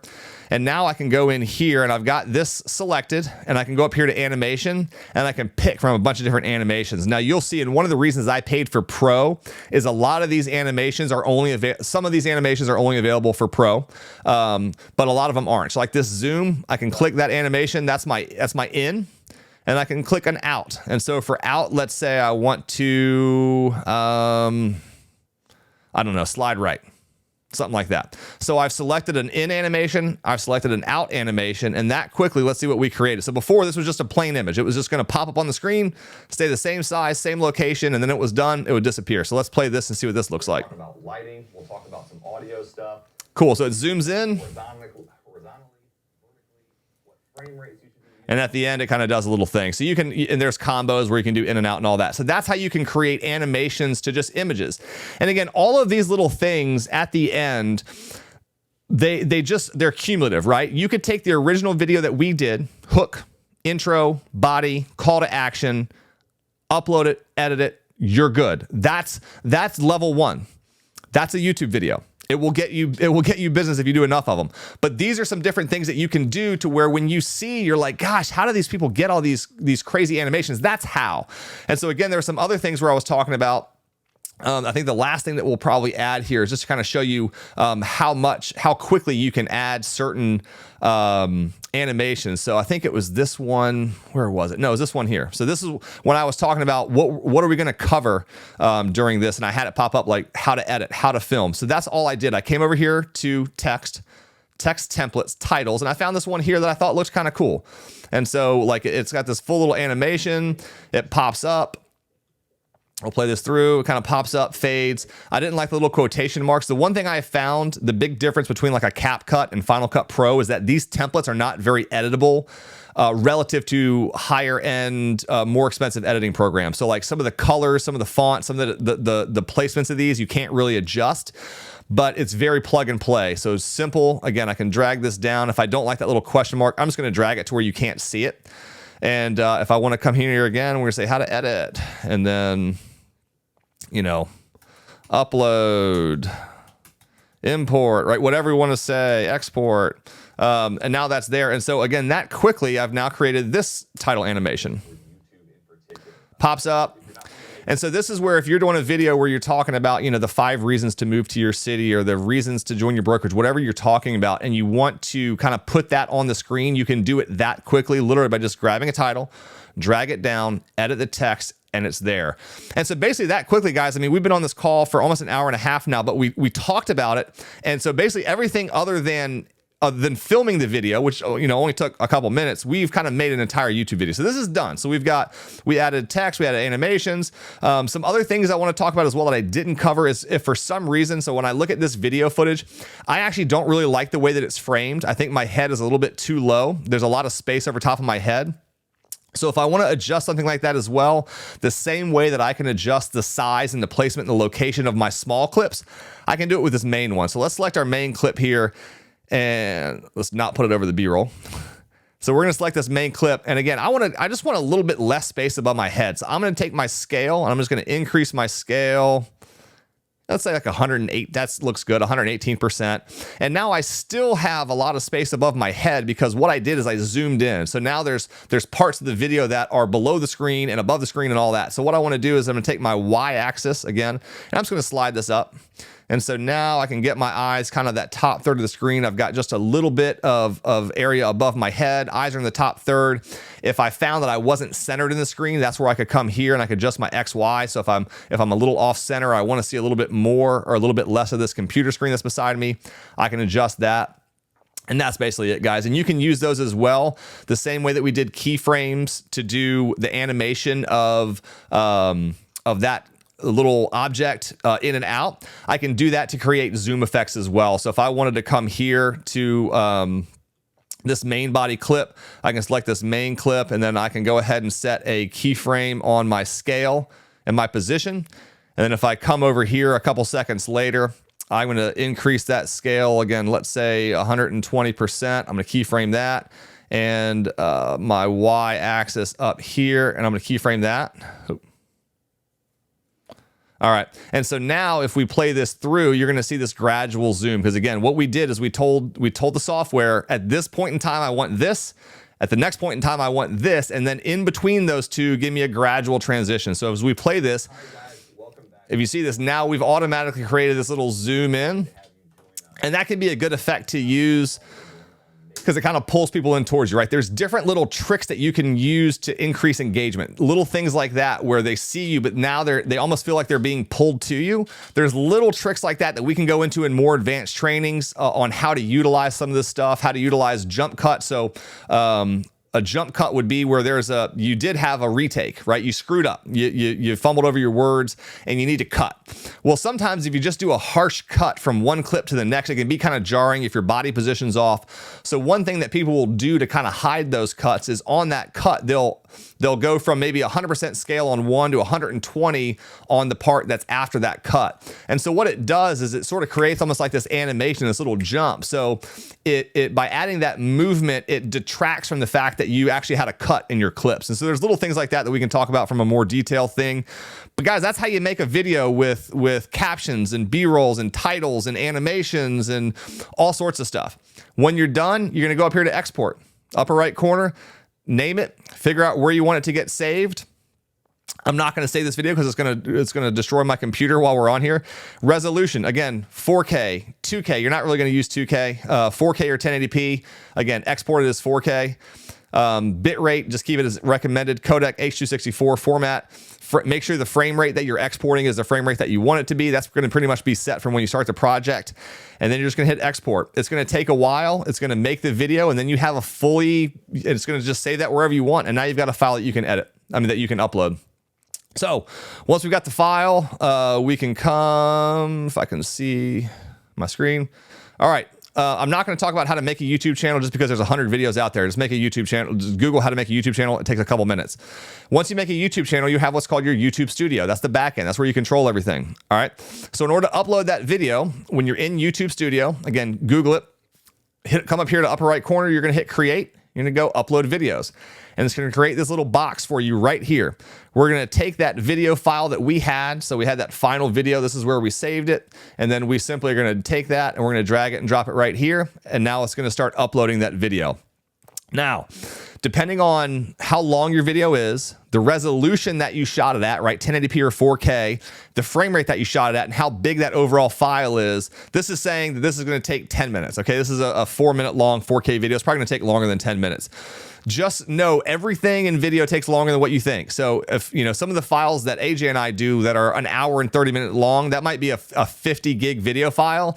That may take 20 hours to upload to YouTube. So it can take a very long time. At 4K for a 50 gig, I mean, your 12 hours is not unreasonable for it to just upload and render to YouTube. It may take 3 hours in Final Cut Pro for it to take that editing and just make the final video file. So it's kind of one of those things that you want to, if you're going to be filming a video, when it's rendering, ideally you don't want to be using a whole lot of extra power on your computer because it's just going to slow it down. So, try to, before you go to bed or before you go to lunch or something like that, export your files then if they're really big, and that way you're not chewing up usage on your computer. But that's what you're going to do. So you drag, drop. All right, so this is where we get to actually upload them. So at the very top, you're going to see this for every single video you upload on YouTube. And at the very top, you've got your title, right? Don't overthink this part. This is the part, again, that holds a lot of people back, just like editing, is they think there's a lot more to it than what there is. Name it something that makes sense, right? What we're making in real estate is very search-based content. Most likely the content that you're putting out is something that someone's going to search for and then find. So you want the title of that video to be fairly clear. If we're making entertainment style videos, or what we would consider videos that are for browse, so as you're looking through YouTube, you see a thumbnail that looks really cool, you click on it. That's not what we're making. We're making content for people who are specifically looking for the content that we're making. That's why we're making it. And so you can make your titles a lot more clear and less clickbaity, right? Where you make this a kind of a crazy thumbnail and title because someone will click on it.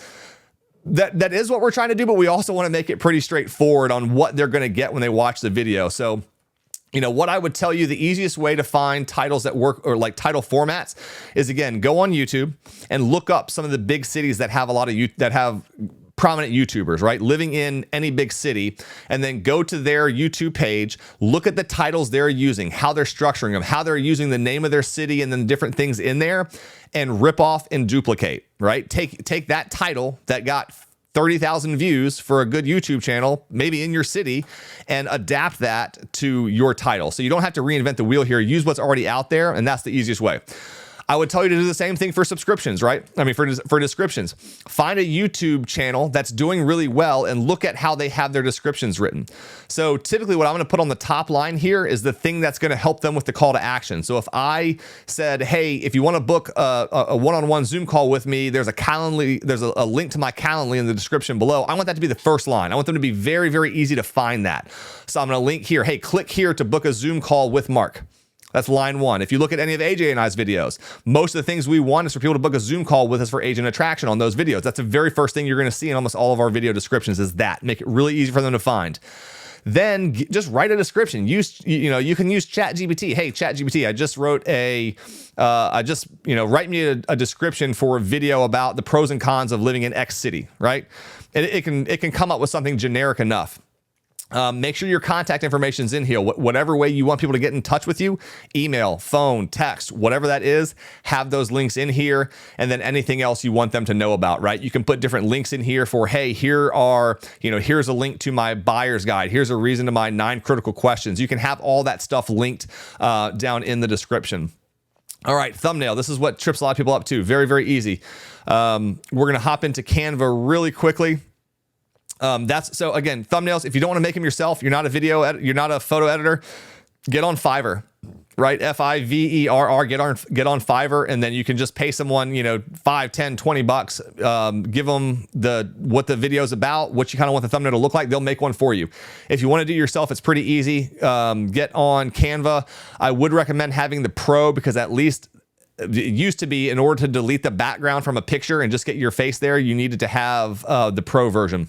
But it's pretty simple. If you don't want to have to come up with one on your own, you can just find one that looks good, change the text, do whatever. This is actually, so the little thumbnail that I sent Damien for this call, I just used this template because it was quick and easy. And then within template, you can come down in here into your elements. And I think I looked for, I just wanted to look up like a camera. And so I'm going to go over here to photos, and I found this one looks kind of cool. I'm going to drag and drop it. I wanted to do microphone. Cool, that's neat. Let's drag and drop that there. And then video editing. Cool, there's like a screen of someone doing some video editing. Awesome. I'm going to take my text up here, and we had put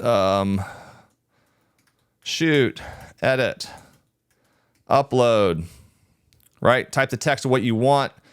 You can make this bigger, wider. You might, if you want to get all in one, just select this. Make your text smaller till it all fits. Boom. Then I can say your first YouTube video, whatever the case is. First YT video. Doesn't really matter, right? You get the point. Now, if I want to add a photo to this, pretty simple. I'm going to go over here to upload. I've got a whole bunch that I've uploaded over time. We're going to take this one. It's going to just put this photo. This was a screenshot that I took. This was a video. This was a screenshot I took out of a video. So as I was shooting a video, I just did a couple little things that I knew I would want to use as a thumbnail later, and I just took a screenshot out of it. And so now I can go over here to edit image. I'm going to go to background remover. It's going to take a second. It's going to get rid of that background for me. Maybe. Cool. And now I've got this. I don't want it to replace those. All right. Well, anyway, when it has little drop zones like this, sometimes that can happen. But basically, that's it, guys. So you're going to come up in here. You're going to make that. When you're done making it, go up in here to share, download. You'll be able to save that file. Just save it with the default settings, a PNG, 1280 by 720. Hit download. Boom. You have your thumbnail done. And then simply all you do when you're back in here is you go to upload thumbnail. You're going to go find wherever that thumbnail was. I don't know if I actually saved that, and just upload it. And that's going to put the thumbnail in there. If you want to add playlists, you can do that. Not something we need to talk about today. The big thing here, hit no, not for kids, right? When it's going to say, oh, you have to click this on every single YouTube video you update, whether it's a short, long form, you have to say whether yes or no, it's made for kids. You do never click yes, it's made for kids. It makes a lot of things funky in terms of like advertisements and stuff like that can be shown on there, what can be in there. And then you can go in here to show more, and that's it. You could do that. Upload, put a thumbnail in there. No, it's not made for kids. Boom. Next. That's it. That's really all you have to do. If you want to add some more stuff, you can go in here to show more. This is where you can add tags. I will tell you, I have found tags don't do a lot. YouTube tells you that. If you look right here, tags can be useful if content in your video is commonly misspelled. Otherwise, tags play a minimal role in helping viewers find your videos. They basically already told you tags are not important. So if there's different things you can use like TubeBuddy, vidIQ. There's basically plugins that link up with YouTube that will give you title suggestions, title ideas, keyword ideas, thumbnail ideas. You can use those. But again, just understand that from YouTube themselves, they're telling you tags are just not that important. If it's something that's commonly misspelled, put a tag in there so that they understand the correct spelling. Other than that, really not necessary. If you want to select the video language, you can do that. If you want to select where it was shot, you can do that. Recording date, you can do that. All of that. Keep all of the rest of the settings, the YouTube license settings, the same. Standard YouTube license, allow embedding, publish subscriptions to feed. Category, mine's a lot of times come up. They'll either be in like people and blogs. There's a bunch of different ones here. You can put it wherever you want. Education, how to, people and blogs. Not hugely important. People and blogs is probably good for a lot of what we do on the real estate side. Keep all the comment stuff the same. Click next. Awesome. I can't go any farther because the video is not done uploading, but basically you're just going to go next, next, next. And then you have the option to either publish immediately. So as soon as the video is done rendering, it'll just automatically make it public, or you can select when you want it to do. You can change that on the back end. So I'll show you when I come up in here into content. Okay, this is uploading now. I don't know if it's going to let me or not. But if I had a video that was up there, and let's say I'm done with the video on Wednesday, but I want to go ahead and upload it and get it done because I know it's going to take several hours to upload. I can upload it, but if I don't want that video to show up until 8 a.m. on Friday morning, it's very simple. You just hit schedule and then select 8 a.m. on Friday morning, and it's going to hold that video basically in your back end in the queue until 8 a.m. on Friday, and it's going to publish it, and now it's live. And guys, that's it. That is literally start to finish every single thing that you need to know to make a YouTube video, from filming it to editing it to publishing it and all of that stuff. And what I would tell you is most of the crap that people tell you that's important about making a YouTube video, well, make sure that you're using the right keywords and make sure that stuff does not matter right now until you've got 50, publish your first 50 videos and then start maybe digging into that kind of stuff. And it'll help you get out there. But big picture, you just want to be putting good quality, relevant content out there. People that ask about the algorithm. So basically what the algorithm does, to explain to you how YouTube works, YouTube has one goal.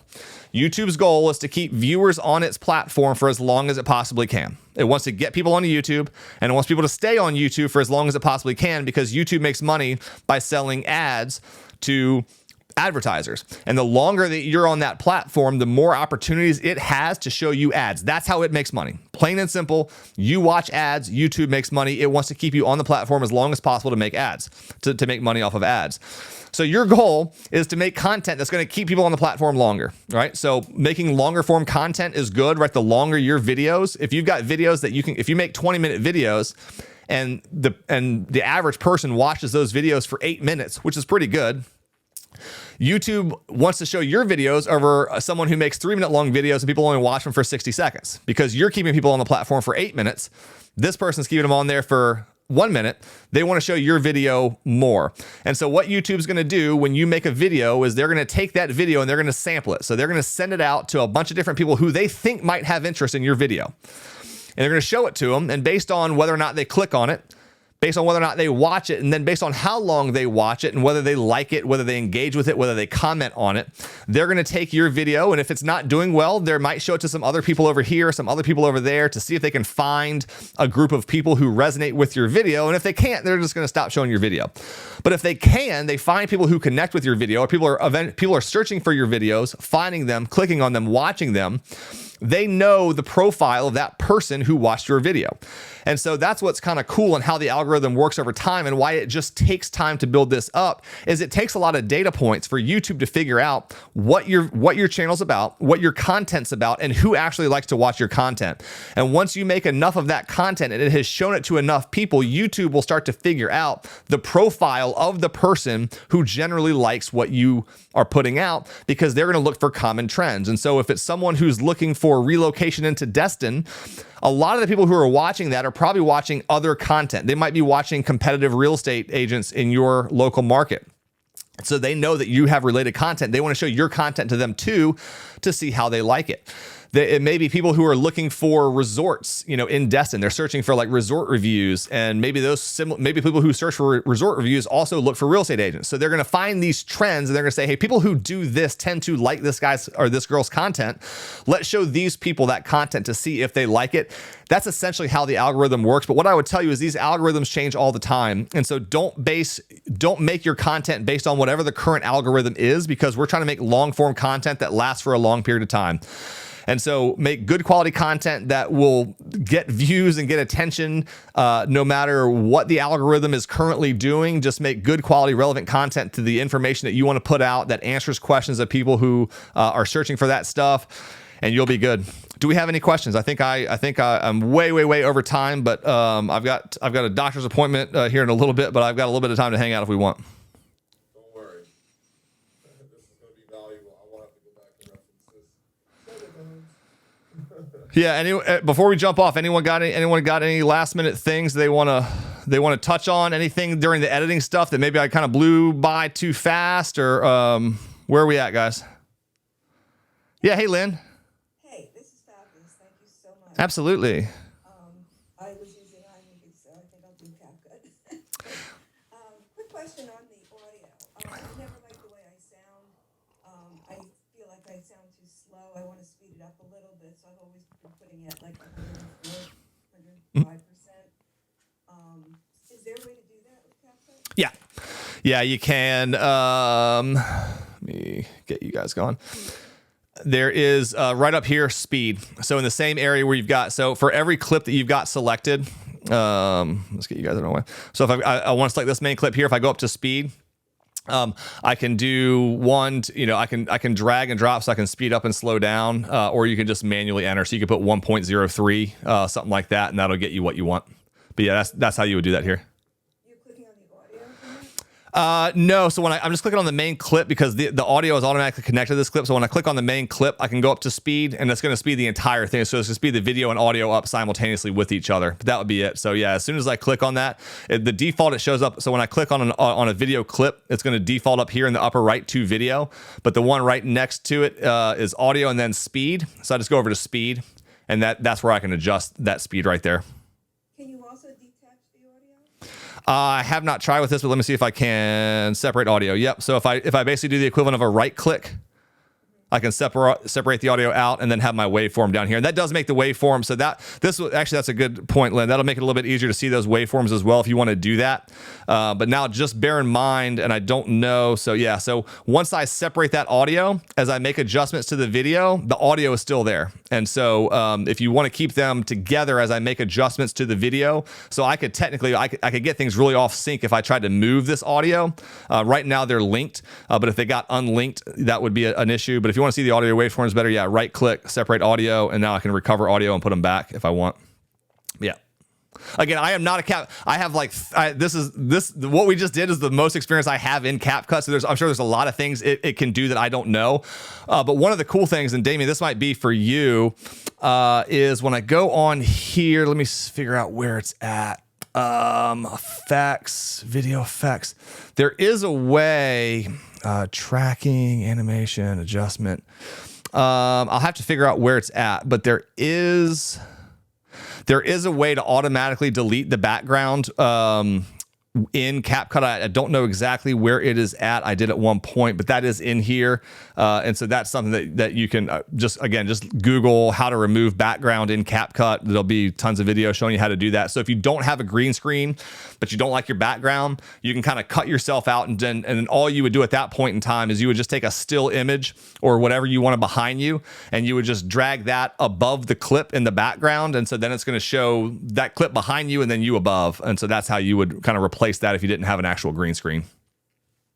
Well, Mark, yeah. on that would come in handy if you wanted to put a still or a video of the property that you had behind you. 100%. You could be narrating you could have a video walkthrough, and you could be down and kind of, and once you do that, you can scale your image, so you wouldn't have to stay full size. You can take your image, scale it, drop it down into the like bottom right corner. You could be talking about it as you're doing that. Absolutely right.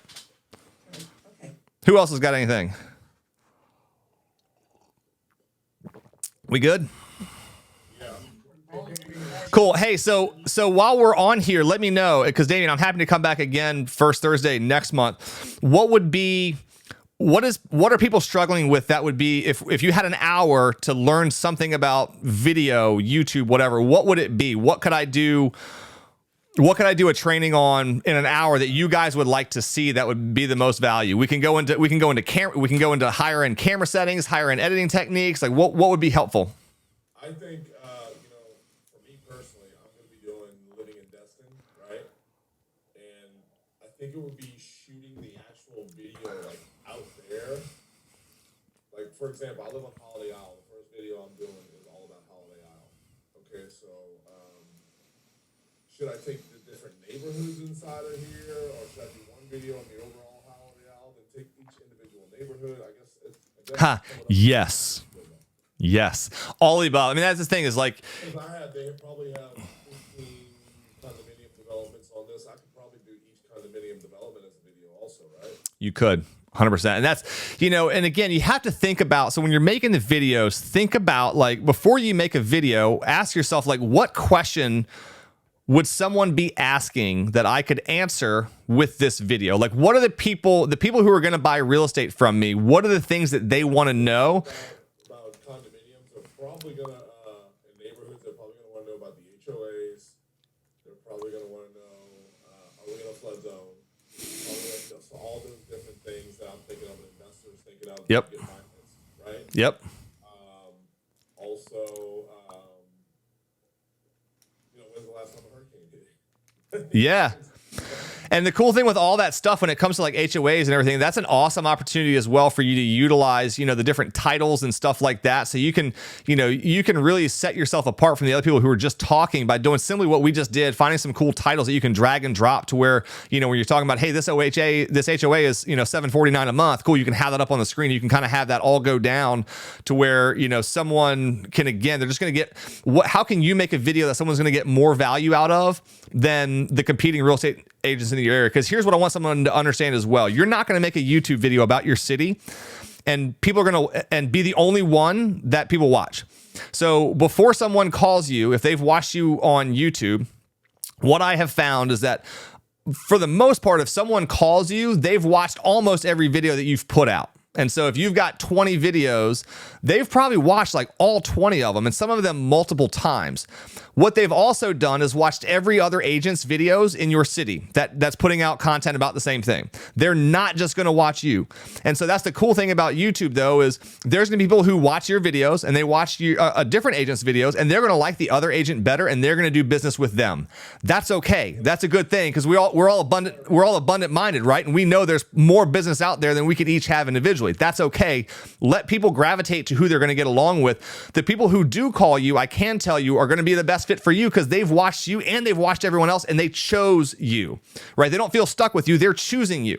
So don't be confused and thinking like, I need to make the best YouTube videos so that people only watch mine. They're going to watch everyone's. Guys, if you've got 30 agents in your city all making YouTube videos, they're going to watch all 30 agents' YouTube videos and there's going to be a handful of agents whose videos just suck. And that's why I would say the little things like this, where you can take that basic video of just like hook, intro, body, if you can make it a little bit better, you can make it a little bit more fun to watch with some B-roll, with some audio, with some sound effects, with some animations, it just becomes more palatable. to where someone's like, hey, these are just more fun to watch. So maybe I watch more of Damien's videos because his content's kind of the same, but the quality is better, so I enjoy watching them more. So maybe I end up watching his videos more than you know, Jim. And so because of that, I spend more time with Damien. I feel more attached to Damien. Damien's now the person I want to work with because I jive with him. That's kind of how this whole thing works. It's almost like it's like online dating, right? Like your YouTube channel is kind of your online dating profiles, online dating for realtors. But here's the cool thing, guys, is there's so much less competition in high-end video or just YouTube in general than there is almost every other lead generation source. If you do business by calling FSBOs and expireds, how many agents do you think are either personally calling FSBOs and expireds or have a VA or have an ICA who's out there calling FSBOs and expireds? Do you think it's more than agents in your town who have high quality YouTube channels? Because I would venture to say that there probably are. And so, you know, you think that there's competition in every lead generation platform, but what I can tell you is that at least still right now in 2023, there's less competition on YouTube as a platform than probably every other lead generation source out there. You know, when you go get an online lead, how many places do you think that online lead is showing up? It's not just Zillow, right? Their information is in probably 20 different lead generation platforms that are all getting sold, that are all getting sent out, that have, you know, 100 different agents from 100 different lead generation platforms calling that agent, versus them getting to know you personally online in video, getting to like you, and then choosing to call you, deciding that you are the person they want to call and work with, and not having you bombard them. Let them make the choice. And inevitably, I think what you'll find is that the quality of the leads, the conversion rates of the leads all goes up. I love this shit, man.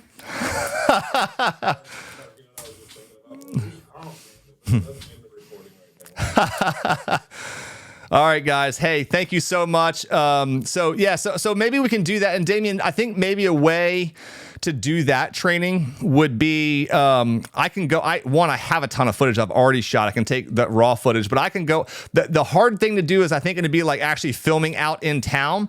But what I can probably do is go out, film a bunch of footage that would kind of show what I would film if I was going to make a video about an apartment complex or a condo or something like that. Like, what footage would I get? And then how would I combine that into a cohesive video that has me talking, that has maybe some drone footage, maybe some just handheld B-roll, stuff like that. And then let's kind of edit that thing together in a way that I think would be a compelling video to put out. Maybe we could do that where we still edit a video, but instead of a talking head video, we edit kind of a tour video. Is that something that people would want to see? Yeah, because that's personally what I'm getting into. Cool. Let's do it. Next month. Join us. Damien, I appreciate the opportunity. All right, guys, that is it. If you are still watching to this point, thank you so much for sticking with me throughout this training. I know it was kind of long, but I'm hoping that it lived up to my initial promise of providing you all the skills and tools and resources that you need to feel confident in filming, editing, and uploading your very first YouTube video if you have no experience whatsoever. If there's something that I glossed over too quickly, something I forgot to mention, a question that you have, leave it down in the comment box below. I'm happy to answer that, point you in the right direction, and get you on track so you can start putting out videos. I would love it if you do make your very first video, leave it down in the comments below. I want to check it out, let other people check it out. I would love to see what you were able to produce using these tools.